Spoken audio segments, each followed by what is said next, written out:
C plus plus programming के लिए हमारे चैनल लर्न कोडिंग को सब्सक्राइब करें। हाय फ्रेंड्स, आज के इस वीडियो में मैं एक सिंपल सा प्रोग्राम बनाने वाला हूं कैलकुलेटर का, क्लास एंड ऑब्जेक्ट के थ्रू सी प्लस प्लस में। इससे पहले मैंने एक और कैलकुलेटर के ऊपर प्रोग्राम बनाया था जिसमें मैंने स्विच स्टेटमेंट का यूज़ करा था, लेकिन आज हम बिना स्विच स्टेटमेंट के इस प्रोग्राम को बनाएंगे। तो ये बहुत ही सिंपल है, तो चलिए प्रोग्राम को स्टार्ट करते हैं। तो सबसे पहले आपको हेडर फाइल, क्लास और मेन फंक्शन लिखना होगा, क्योंकि ये सिंटैक्स के पार्ट होते हैं। अगर आप सी प्लस प्लस में क्लास एंड ऑब्जेक्ट के थ्रू एक सिंपल सा भी प्रोग्राम बनाएंगे तो आपको इतना लिखना पड़ेगा। तो अभी हमने क्या करा है, सबसे पहले क्लास एंड ऑब्जेक्ट के लिए मैंने क्लास लिखा है। क्लास एक कीवर्ड है जिसे हम क्लास को डिक्लेयर करने के लिए लिखते हैं। उसके बाद हमें क्लास का एक नेम लेना होगा आइडेंटिफिकेशन के लिए, तो मैं ले लेता हूँ ए। ये बस क्लास का आइडेंटिफिकेशन के लिए नेम है, इसी नेम से हम इस क्लास को ऑब्जेक्ट बनाएंगे। अब हम क्या करेंगे, अपने रिक्वायरमेंट के हिसाब से क्लास में डेटा मेंबर बनाएंगे और उनको फुलफिल करने के लिए मेंबर फंक्शन बनाएंगे। तो सबसे पहले मैं दो नंबर इनपुट कराना चाहता हूं, तो मैं इंटीजर टाइप का दो डेटा मेंबर बना लेता हूं, ए कॉमा बी। इन दो डेटा मेंबर में मैं दो इंटीजर वैल्यू इनपुट कराऊंगा। उसके बाद आपको क्या टास्क परफॉर्म कराना है, एडिशन, सब्ट्रैक्शन, मल्टीप्लिकेशन, तो उन सभी के लिए हम एक यूज़र से चॉइस इनपुट कराएंगे। तो उसके लिए मैं एक ch नाम का वेरिएबल ले रहा हूँ। इसमें मैं क्या करूँगा, दो नंबर इनपुट करने के बाद हमें पूछेगा कि आप क्या कराना चाहते हैं, तो इस वेरिएबल में हम उस चॉइस को इनपुट करेंगे। तो ये डेटा मेंबर प्राइवेट है, तो इन्हें प्राइवेट रहने दीजिए। आप चाहें तो इन्हें पब्लिक भी कर सकते हैं। अब हम पब्लिक एक्सेस स्पेसिफायर यहाँ पे लिख रहे हैं और इस पब्लिक सेक्शन में मैं एक मेंबर फंक्शन बना रहा हूँ, void calculator. Member function calculator को मैंने पब्लिक सेक्शन में इसलिए बनाया क्योंकि ऑब्जेक्ट से हमें इसे कॉल करना होगा। अगर यह प्राइवेट या फिर प्रोटेक्टेड रहेगा तो हम ऑब्जेक्ट से कॉल नहीं कर पाएंगे, इसीलिए मैंने इसे पब्लिक में लिखा। उसके बाद अब हमें क्या करना है, दो नंबर को सबसे पहले इनपुट कराना है। तो मैं सी आउट में मैसेज दे रहा हूँ, एंटर टू नंबर्स। ये मैसेज हमें कब एग्जीक्यूट होगा, जब रन टाइम में हम कोड को रन कराएंगे, तो तब हमें दो नंबर इनपुट करना होगा। तो मैं सी इन यूज़ कर रहा हूँ। यहाँ पे ए और बी को मैंने इनपुट करा लिया। अब दो नंबर इनपुट होने के बाद हमें क्या परफॉर्म कराना है, एडिशन, सब्ट्रैक्शन या फिर मल्टीप्लिकेशन या डिवीजन, तो उसके लिए हमें एक चॉइस इनपुट करना होगा। तो मैं सी आउट में लिख रहा हूँ, enter choice to perform task. तो यहाँ पे डबल कोट्स में आप टाइप कर दीजिए जो भी ऑपरेशन आप परफॉर्म कराना चाहते हैं, उसके लिए एक चॉइस इनपुट करना होगा। तो मैं सी इन में क्या कर रहा हूँ, ch नाम के डेटा मेंबर को इनपुट ले रहा हूँ। ये क्या करेगा, हमें जो भी टास्क परफॉर्म कराना होगा उसके लिए हम यहाँ पे इनपुट डालेंगे ch में। तो दो नंबर इनपुट हो चुका है, चॉइस हमने इनपुट ले लिया है। अब हमें क्या कराना है, हमारे टास्क को परफॉर्म कराना है। तो इस कैलकुलेटर को बनाने के लिए मैं आज इफ स्टेटमेंट का यूज़ कर रहा हूँ। इससे पहले मैंने स्विच स्टेटमेंट यूज़ करा था, लेकिन आज हम इफ स्टेटमेंट के थ्रू इसे बनाएंगे। तो ये बड़ा ही आसान है, आप बस एक कंडीशन पुट करिए। अगर हमारा ch का वैल्यू 1 होता है तो इस कंडीशन में हम क्या करेंगे, ch1 के लिए हम एडिशन परफॉर्म कराएंगे। तो यहाँ पे मैं a और b को ऐड करूँगा। तो यहाँ पे a प्लस बी मैं लिख रहा हूँ और इस रिज़ल्ट को मैं स्टोर करा देता हूँ एक थर्ड वेरिएबल c में। अगर आप चाहें तो डायरेक्टली भी प्रिंट करा सकते थे a प्लस बी को, तो अभी मैंने c में स्टोर कराया। तो c नाम के डेटा मेंबर को अभी मैंने डिक्लेयर नहीं करा है, तो यहाँ पे मैं उसे डिक्लेयर कर लेता हूँ। तो अब हम क्या करेंगे, इस c को प्रिंट करा देंगे। तो सी आउट में आप क्या करिए, चाहे तो मैसेज दे के भी प्रिंट करा सकते हैं या फिर डायरेक्टली सी को भी प्रिंट करा सकते हैं। तो यहाँ पे एडिशन लिख दीजिए आप, अच्छा रहेगा कि जो भी रिज़ल्ट आ रहा पता चलेगा कि ये एडिशन का रिज़ल्ट है।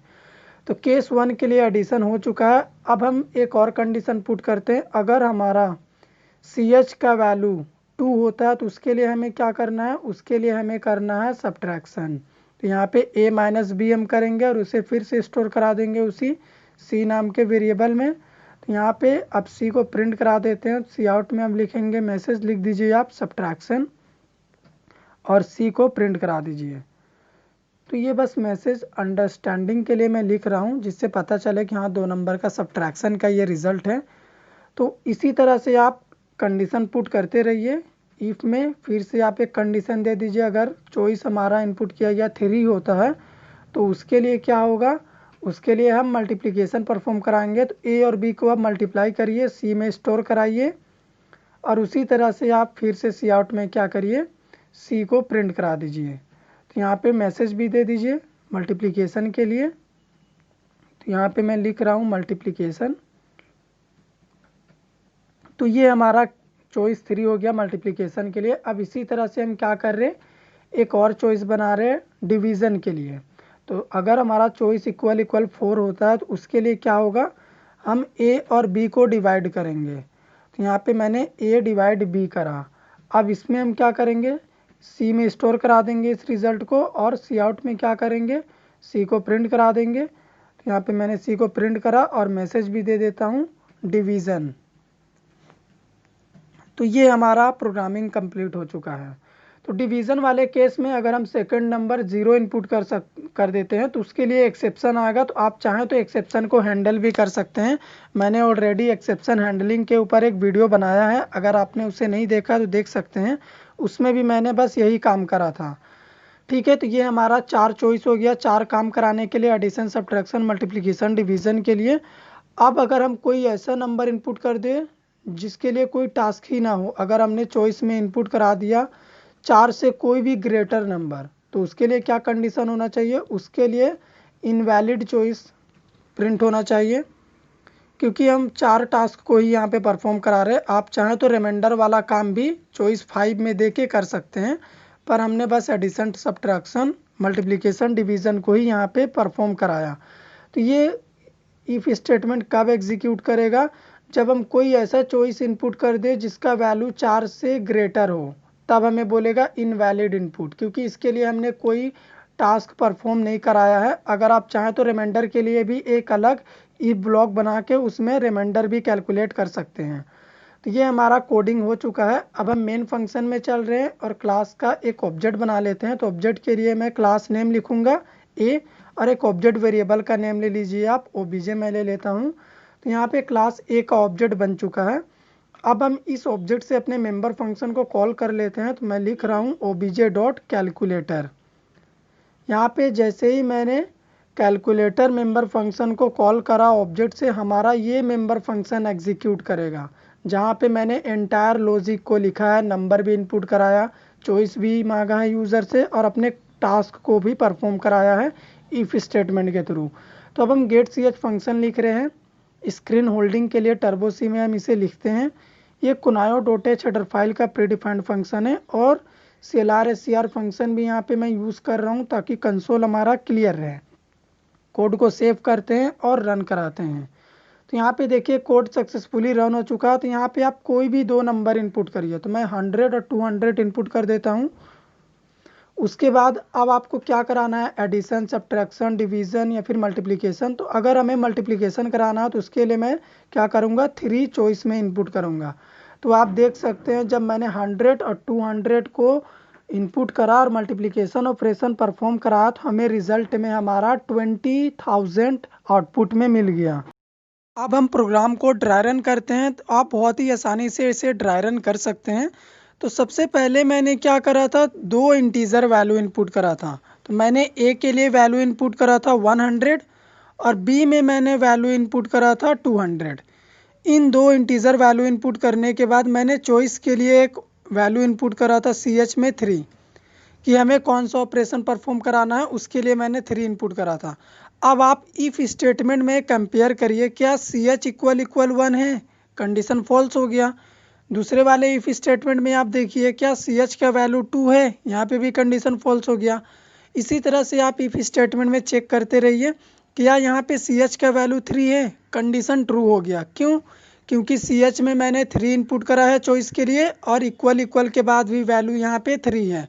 तो यहाँ पे कंडीशन ट्रू हुआ। तो आप देख सकते हैं इस इफ स्टेटमेंट में 2 नंबर का मल्टीप्लिकेशन वाला लॉजिक लिखा हुआ है, इसीलिए हमें 100 और 200 का मल्टीप्लिकेशन आउटपुट स्क्रीन में प्रिंट में मिला। हम एक और बार कोड को रन कर रहे हैं और 2 नंबर को इनपुट करा रहे हैं। सबसे पहले मैं 120 इनपुट कर रहा हूँ ए के लिए, और बी में मैं 56 इनपुट कर रहा हूँ, और यूज़र चॉइस के लिए मैं इनपुट कर देता हूँ 9। आप कुछ भी कर सकते हैं। तो आप देखिए यहाँ पे रिजल्ट क्या आया है, इनवैलिड चॉइस। क्यों, क्योंकि मैंने प्रोग्राम में पहले ही यहाँ पे एक कंडीशन पुट कर रखा है, अगर हमारा एडिशन, सब्ट्रैक्शन, डिवीज़न, मल्टीप्लिकेशन इन चारों चॉइस के अलावा यानी 1 2 3 4 इन 4 नंबर्स के अलावा हम चॉइस में जो भी वैल्यू इनपुट कर देंगे उसके लिए हमें यही वाला आउटपुट आएगा इनवैलिड चॉइस। क्योंकि मैंने यहाँ कंडीशन पुट करा है CH ग्रेटर देन 4, तो 9 यहाँ पे 4 से बड़ा है, तो कंडीशन जैसे ही हमारा ट्रू हुआ तो यहाँ पे क्या प्रिंट हुआ, इनवैलिड चॉइस। तो ये हमारा सिंपल सा कैलकुलेटर का प्रोग्राम था। कैलकुलेटर में हम क्या करते हैं, अरिथमेटिक ऑपरेशन को परफॉर्म कराते हैं, एडिशन, सब्ट्रैक्शन, डिवीज़न, मल्टीप्लिकेशन। इसी 4 काम के लिए हम बेसिकली कैलकुलेटर का यूज़ करते हैं। तो इस प्रोग्राम का यूज़ करके आप कोई भी 2 नंबर को ऐड, सब्ट्रैक्ट, मल्टीप्लाई या फिर डिवाइड कर सकते हैं। अगर आपको हमारा प्रोग्राम समझ में आया हो तो हमारे वीडियो को लाइक करिए, शेयर करिए, चैनल पे नए हैं तो सब्सक्राइब कर दीजिए। थैंक